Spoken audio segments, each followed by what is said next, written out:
Sœur Ursula en cavale. Là, je viens découvrir le café Cambio ici à Chicoutimi pour rencontrer une fondatrice là, qui va tout m'expliquer le projet, là, puis je vais me réchauffer avec un bon café.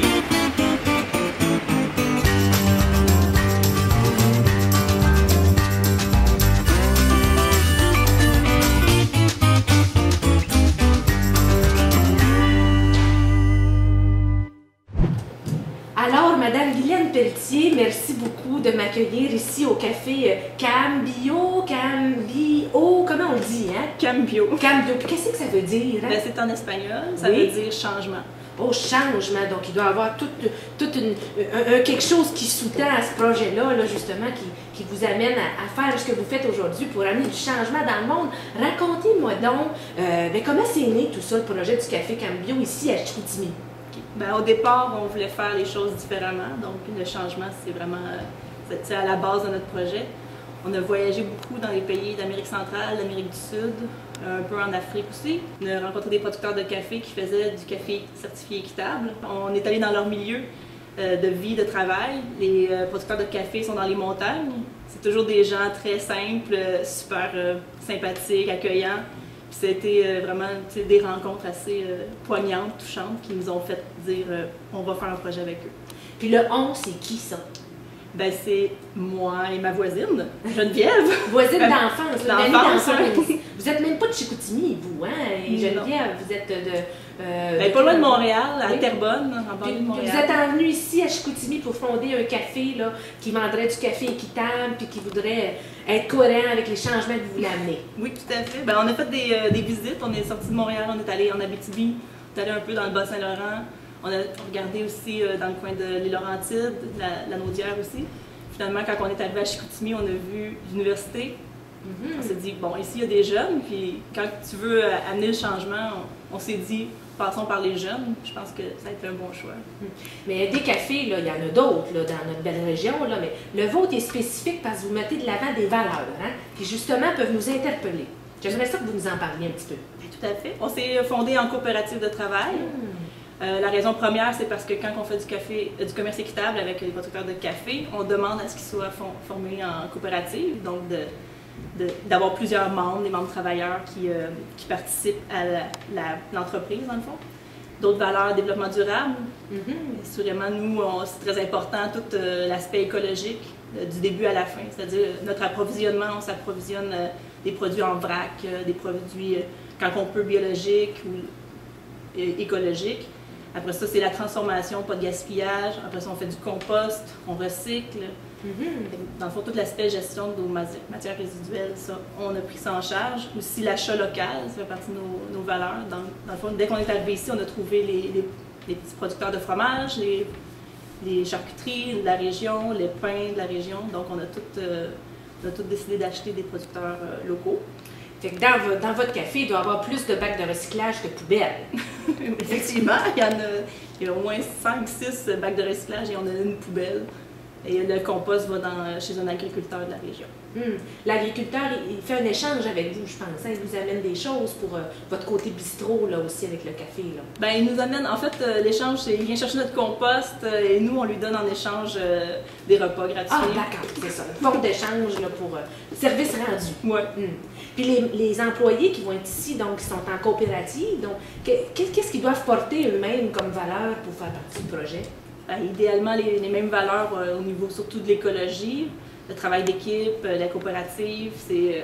On n'a pas un boss en haut de nous qui nous dit quoi faire.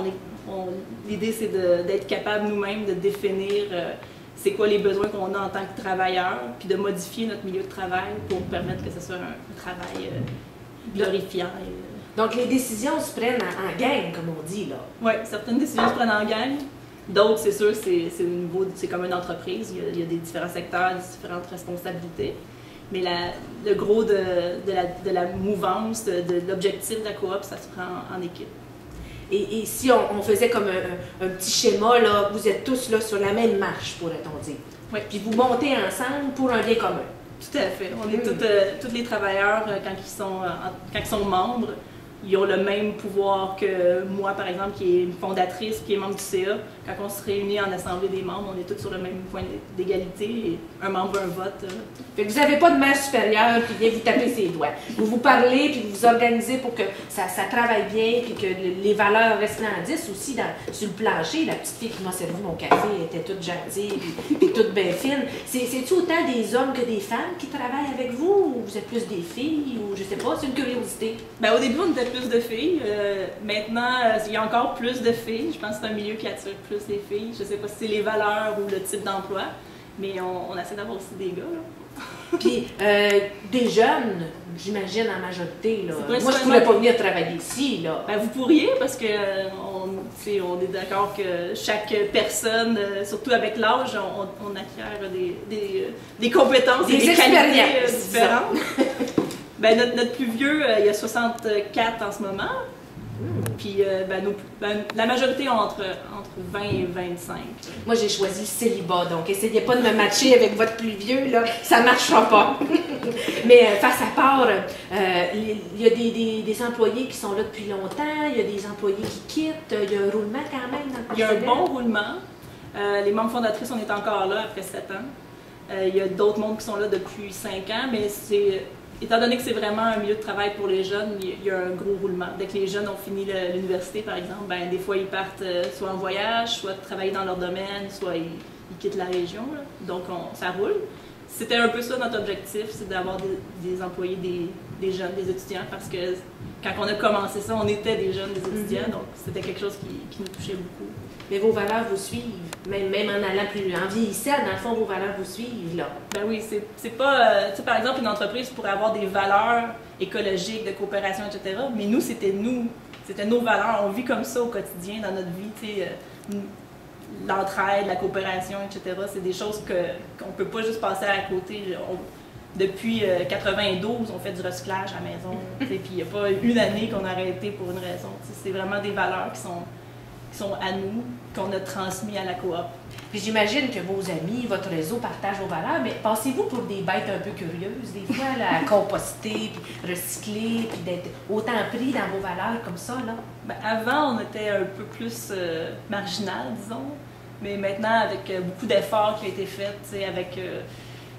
mettons, par exemple, Laure Varidel de Équiterre, qui est quand même connue au Québec, ben elle, ça fait longtemps qu'elle milite pour ça, mais maintenant, elle fait plus partie des marginaux, elle fait partie des gens qui donnent un peu les airs d'aller, les mouvances. Donc, je pense maintenant, on est moins bizarroïde qu'il y a 10 ans ou 15 ans. Donc, moi, je suis venue prendre un café ici ce matin, mais il y a 2 autres volets aussi à Café Cambio, là, si on peut dire. Hein? Oui, ben, il y a 3 volets au total. Donc, il y a la microbrûlerie qui est vraiment le début du projet, la rencontre avec les producteurs de café et l'importation de café. Ça, c'est vraiment notre projet premier. Après ça, il y a le resto qui sert des repas santé avec des produits locaux, qui est de type café, bistrot, là, assez simple. Puis il y a le volet sous-bois, qui est notre salle culturelle, qui est pour le développement, ben, pour faire une tribune aux artistes de la région puis les artistes d'ailleurs. Et là, dans le fond, moi, si je viens ici, là, je pourrais acheter du bon café d'Haïti, je pense, hein? Entre autres, oui. Oui. On a du café de partout à travers le monde. Éthiopie, Sumatra, Indonésie, Afrique, Amérique du Sud, Amérique centrale. Mais on a aussi un autre projet qui s'appelle Noula, qui est un bébé de la coop Café Cambio, qui est une coopérative aussi, et qui a juste un seul pays producteur, c'est Haïti. On importe d'Haïti du café, du cacao et de l'artisanat. C'était vraiment un projet qu'on avait envie de faire avec Haïti pour plein de raisons, parce qu'on partage la même langue. Pas le créole, mais il faut l'apprendre, mais on partage quand même le français. C'est un pays qui est très près. Il y a une grosse communauté haïtienne, c'est probablement la plus grosse communauté haïtienne immigrante qu'il y a au Québec. C'est plus de 100 000 Haïtiens d'origine. Donc, on a fait ce projet-là avec Haïti. Puis, c'est ça, dans le fond, le café d'Haïti, on est probablement les seuls, ou à peu près les seuls au Québec à en avoir. Il y en a au Café Cambio. Bien, écoute, je vais t'en acheter parce que j'ai une collègue, une consoeur, Claudette, elle est à Montréal. C'est sûr qu'ils ont tout à Montréal, tu vas me dire, mais moi, y amener du café d'Haïti, pas sûr qu'elle va en avoir du bon comme ça. Non. Puis, il m'a fait mon inventaire, va peut-être vous amener une coupe de meubles parce que votre écologie, et même dans votre mobilier, là, nous autres, les sœurs, on fait attention à notre mobilier, fait que je vais te trouver des belles affaires pour ton café, tu vas voir. Merci beaucoup, Guylaine. Merci beaucoup. Elle est vraiment bonne. Bye!